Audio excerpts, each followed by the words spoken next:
Good afternoon बेटा। आज हम पढ़ेंगे चांद वाली अम्मा पाठ के प्रश्नोत्तर। ठीक है। पाठ की कहानी हमने पढ़ ली थी, आपको अच्छी लगी थी कहानी बहुत, है ना। आज हम इसके प्रश्नोत्तर समझेंगे। इसमें देखिए, सबसे पहला प्रश्न है, बूढ़ी अम्मा चांद पर क्यों चढ़ गई हो गई। अब अम्मा चांद पर क्यों चढ़ गई थी, क्या सोचकर चढ़ गई थी, है ना। इसका उत्तर हमें लिखना है, पाठ के आधार पर कहानी के हिसाब से हमें लिखना है उत्तर। तो इसका उत्तर होगा, बूढ़ी अम्मा ने सोचा होगा कि पता नहीं आसमान उसे कहाँ ले जाएगा, है ना। और वो समझती थी कि चांद से वह फिर वापस धरती पर चली जाएगी, पृथ्वी पर वापस चली जाएगी, है ना। और वह आसमान से पीछा छुड़ाने के लिए ही चांद पर चढ़ गई थी, है ना। घबरा गई थी कि आसमान पता नहीं कहाँ तक ले जाएगा उसको, ऊपर की तरफ, इसलिए वो आसमान से पीछा छुड़ाने के लिए चांद पर चढ़ गई थी। ठीक है, पहले प्रश्न का ये उत्तर है। फिर दूसरा है, चांद वाली अम्मा झाड़ू क्यों नहीं छोड़ना चाहती थी। अब चांद वाली अम्मा के पास, हमने कहानी में पढ़ा, एक ही झाड़ू था अम्मा के पास, है ना। तो चांद वाली अम्मा झाड़ू इसलिए नहीं छोड़ना चाहती थी क्योंकि उनके पास एक ही झाड़ू था जो उसे रोज अपने घर की सफाई के लिए जरूरी था, चाहिए था, है ना। इसलिए वो झाड़ू को नहीं छोड़ना चाहती थी। उसके बाद तीसरा प्रश्न है, चित्रों को देखकर बताओ कि अम्मा के साथ कौन कौन रहता होगा। अब यहाँ पर कहानी में जितने भी चित्र आए हैं उन चित्रों को देखकर आपको बताना है कि चांद वाली अम्मा के साथ और कौन कौन रहते थे। तो यहाँ चित्र में हमें क्या क्या दिखाई दे रहे हैं। देखिए, बादल दिखाई दे रहे हैं, है ना। तो अम्मा के साथ बादल भी थे, और तितली उड़ती हुई दिख रही है, तो तितली थी। और कौन था, आसमान था, जो उसका सबसे बड़ा दुश्मन था, अम्मा को परेशान करता था रोज, है ना। तो आसमान था, और चिड़िया थी, और अम्मा का झाड़ू था उनके साथ में, है ना। तो चांद वाली अम्मा के साथ कौन कौन रहते थे, और बादल, तितली, आसमान, चिड़िया और झाड़ू। ठीक है।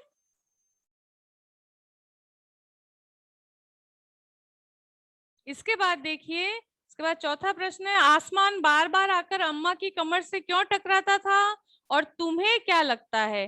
तो यहाँ दो प्रश्न है। सबसे पहले हम इस प्रश्न का उत्तर देंगे, आसमान बार बार आकर अम्मा की कमर से क्यों टकराता था। तो इसका उत्तर है, आसमान बार बार आकर अम्मा को छेड़ने के लिए उनकी कमर से टकराता था। आसमान को शरारत करने में मजा आता था, ठीक है ना। इसलिए आसमान क्या करता था, वो अम्मा से आकर टकराता था, अम्मा की कमर से आकर टकराता था, उसे शरारत करने में मजा आता था, अम्मा को परेशान करने में उसे मजा आता था। उसके बाद है, तुम्हें क्या लगता है। अब हमें क्या लगता है कि आसमान क्यों टकराता था बार बार आकर। हमें लगता है कि आसमान के पास ऊपर नीचे जाने की शक्ति थी, ठीक है ना। आजकल तो हम नहीं देखते कि आसमान कोई नीचे आ रहा है ना, और एकदम से नीचे आके हमसे बात कर रहा है या कुछ कह रहा है, किसी से टकरा रहा है ना। ऐसा तो हमने नहीं सुना, लेकिन इस कहानी में हमने पढ़ा है। तो हमें लगता है शायद पहले के समय में जब ये कहानी थी, है ना, ऐसा हुआ था, तो उस वक्त आसमान के पास शक्ति होगी ऊपर नीचे आने जाने की, है ना। तो ये हम सोच सकते हैं इसका उत्तर। तो ये हो गए चारों प्रश्न। ये चारों प्रश्न आपको अपनी हिंदी की नोटबुक में करने हैं, इनके उत्तर लिखने हैं आपको। ठीक है। उसके बाद है, रूठना मनाना। जब बूढ़ी अम्मा उड़ी जा रही थी तो उन्होंने आसमान को हर तरह से मनाने की कोशिश की, बताओ उन्होंने क्या क्या कहा होगा। ठीक है ना। अब अम्मा को आसमान ऊपर उड़ाकर ले जा रहा था, तब आसमान को अम्मा ने क्या क्या कहा होगा। सबसे पहला है, घबराकर। घबराकर अम्मा ने क्या कहा होगा, घबराकर अम्मा ने कहा होगा, अरे बेटा यह क्या कर रहे हो, है ना। एकदम से आसमान ऊपर की तरफ ले गया खींचकर अम्मा को झाड़ू के साथ में ही। तो अम्मा ने घबराकर उनसे क्या कहा होगा, अरे बेटा यह क्या कर रहे हो। तो अब इसमें घबराकर अम्मा ने क्या कहा, अरे बेटा यह क्या कर रहे हो। फिर प्रश्नवाचक चिन्ह लगाना है ना, क्या आ गया इसलिए। उसके बाद है, देखिए दूसरा, गिड़गिड़ाकर। ठीक है, गिड़गिड़ाना यानी किसी से, मतलब हाथ जोड़कर प्रार्थना करना, रोना, है ना, उसको हम कहते हैं सबको शामिल से गिड़गिड़ाना। तो गिड़गिड़ा कर उसने क्या कहा होगा, मतलब अम्मा घबरा गई होगी, तो उसने परेशान होकर क्या कहा होगा, किस तरह से कहा होगा, बेटा मैं नीचे गिरकर मर जाऊंगी, तुम मुझे छोड़ दो। इस तरह से गिड़गिड़ा कर कहा होगा, है ना। उसके बाद है गुस्से में। गुस्से में क्या कहा होगा? जब आसमान ने अम्मा की बात नहीं सुनी होगी 2-3 बार कहने पर, तो उन्होंने गुस्से में कहा होगा तू छोड़ता है भी नहीं, है ना, मतलब तू मुझे छोड़ता है या नहीं, एकदम से गुस्से में कहा। उसके बाद है तरकीब सूझने पर। फिर अम्मा को तरकीब सूझी, उन्होंने प्लानिंग की। क्या प्लानिंग की? क्या प्लान बनाया कि इसको मैं बड़े प्यार से कहूंगी तो ये मान जाएगा। तो फिर अम्मा ने तरकीब से क्या कहा उसको कि बेटा मुझे, बुढ़िया को तुम ले जाकर क्या करोगे, मुझे छोड़ दो, अब मैं तुम्हें नहीं मारूंगी, अब तुम नीचे आकर मुझसे टकराओगे तो अभी मैं तुम्हें नहीं मारूंगी। इस तरह से प्यार से अम्मा कह रही है, है ना, तरकीब सोच रही है कि इससे बचने की कौन सी तरकीब हो सकती है, कौन सी योजना हो सकती है ना, इस तरह से। उसके बाद है घूरना। अम्मा उसे घूर कर देखती तो आसमान थोड़ा हट जाता। ठीक, कब कब ऐसा होता है जब तुम्हें कोई घूर कर देखता है? अब कोई तुम्हें घूर कर देखता है तो तुम्हें कैसा लगता है?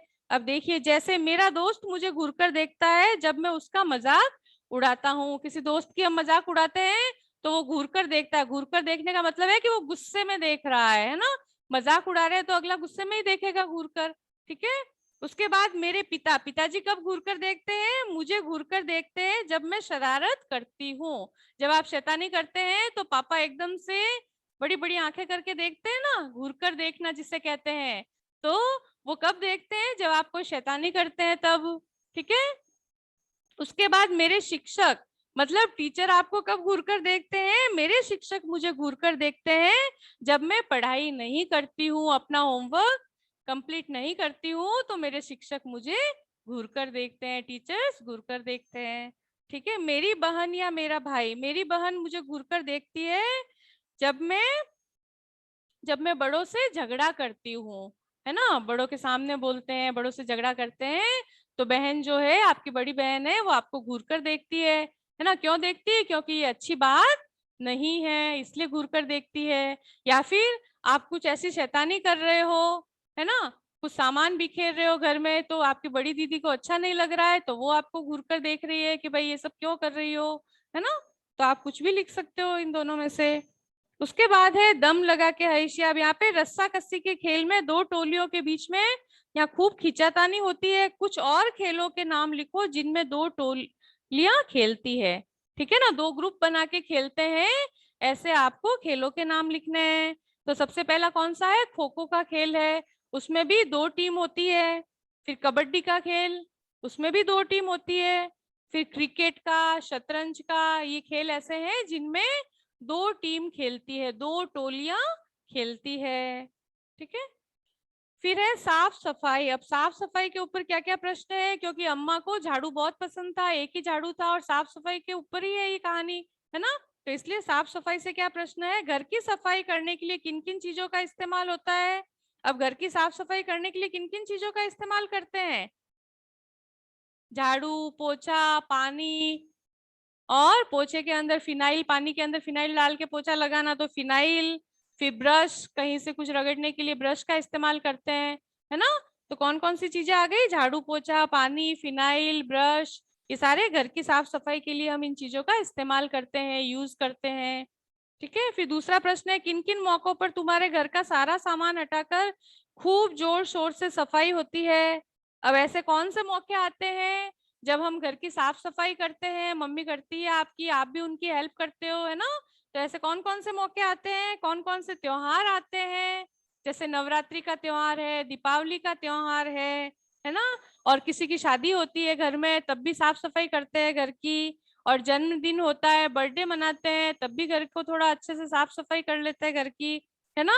और जब घर पर मेहमान आने वाले होते हैं, गेस्ट आने वाले होते हैं, तब भी हम घर की साफ सफाई करते हैं, है ना। तो कौन कौन से मौके हो गए? नवरात्रि में, दीपावली पे, और शादी विवाह है तब, या बर्थडे के दिन, है ना, जन्म दिवस पर, या घर पर मेहमान आने वाले होते हैं तब हम घर की साफ सफाई करते हैं। फिर पूछा है ये मौके खास क्यों होते हैं? मतलब ये मौके कौन से? नवरात्रि, दीपावली, विवाह, जन्मदिन या मेहमान आने पर ये मौके खास क्यों होते हैं? हम साफ सफाई क्यों करते हैं, है ना। तो क्यों करते हैं साफ सफाई? सबसे पहला है नवरात्रि। नवरात्रि पे हम क्यों करते हैं साफ सफाई? क्योंकि ये देवी माँ का त्योहार मनाया जाता है ना। तो हम ये सोच के कि देवी माँ हमारे घर में आती है नवरात्रि के दिन, तो घर की साफ सफाई करते हैं त्योहार को मनाने के लिए। ठीक है, उसके बाद दीपावली, दीपावली पे भी कहते हैं लक्ष्मी जी आते हैं घर पे, साफ सफाई होती है तो, है ना, तो इसलिए हम उस त्योहार पे भी साफ सफाई करते हैं। फिर विवाह, विवाह पे इतने सारे गेस्ट आते हैं, इतने मेहमान आते हैं हमारे घर पे, है ना, तो और शुभ काम होता है तो साफ सफाई के साथ किया जाता है, वो भी पूरे घर को पहले साफ किया जाता है, उसके बाद कोई भी शुभ कार्य किया जाता है। ठीक है, जन्मदिन, जन्मदिन पर भी क्या होता है कि आप जन्मदिन मनाते हैं तो बहुत सारे आपके दोस्त भी आते हैं, मित्र आते हैं ना, फ्रेंड आती है आपकी, तो जन्मदिन मनाते हैं तब भी साफ सफाई करते हैं, और घर पे मेहमान आते हैं तब भी हम साफ सफाई करते हैं, है ना, जिससे हमारा घर अच्छा दिखे, मेहमान तारीफ करके जाए हमारे घर की, है ना, और हमें भी अच्छा लगे कि हमारा घर इतना साफ सुथरा है, लोग आए तो उन्होंने देखा, है ना, तो इसलिए हम साफ सफाई करते हैं। तो ये सारे प्रश्न उत्तर हो गए साफ सफाई के। इसके बाद देखिए सफाई के काम से जुड़े हुए शब्द सोचो और लिखो, जैसे झाड़ना, है ना, सफाई करते वक्त कौन कौन से शब्दों का हम प्रयोग करते हैं? सबसे पहला है झाड़ना, है ना, तो इस तरह से शब्द और कौन से बनेंगे? धोना, पोंछना, चमकाना, रगड़ना, इस तरह के शब्द हम सफाई के लिए प्रयोग में लेते हैं। उसके बाद है काम कौन करता है। ठीक है, अब यहाँ बूढ़ी अम्मा अकेली रहती थी, उन्हें घर का सारा काम अकेले ही करना पड़ता होगा, उन कामों की सूची बनाओ जो उन्हें सुबह से शाम तक करने पड़ते होंगे, और यह भी बताओ कि तुम्हारे घर में ये काम कौन कौन करता है। ठीक है ना, अब आपको बताना है सबसे पहले बूढ़ी अम्मा के काम, देखो सारणी बनी हुई है ना, उसमें सबसे पहला लिखा हुआ है बूढ़ी अम्मा के काम, तो वहां पर खाली जगह जो है वहां सारे बूढ़ी अम्मा के काम लिखने हैं आपको। फिर मेरे घर में कौन करता है, अब वो काम आपके घर में कौन करते हैं वो आपको बताना है। ठीक है, सबसे पहले बूढ़ी अम्मा के काम है, पहला काम है पानी भरना, है ना, सुबह सुबह वो पानी भरने जाती थी, तो ये पानी भरने का काम बूढ़ी अम्मा का काम है। आपके घर में ये कौन करते हैं? मम्मी करती है या मम्मी पापा दोनों ही करते हैं, है ना, तो आपको वो लिखना है। ठीक है, उसके बाद सफाई करना, तो सफाई करने का काम हम भी करते हैं या हमारे घर में कोई सफाई वाले आते हैं तो वो भी कर सकती है। ठीक है, तो वो लिख सकते हैं हम यहाँ पर। फिर कपड़े धोना, कपड़े धोने का काम कौन करता है आपके घर में? आपकी बड़ी बहन करती है, आपकी मम्मी करती है, जो भी उत्तर हो वो लिखना है यहाँ पर। फिर खाना बनाना, खाना बनाने का काम आपकी मम्मी करती है तो या माता जी लिखना है। ठीक है, उसके बाद तुम कौन से काम करते हो, अपने कामों के बारे में बताओ।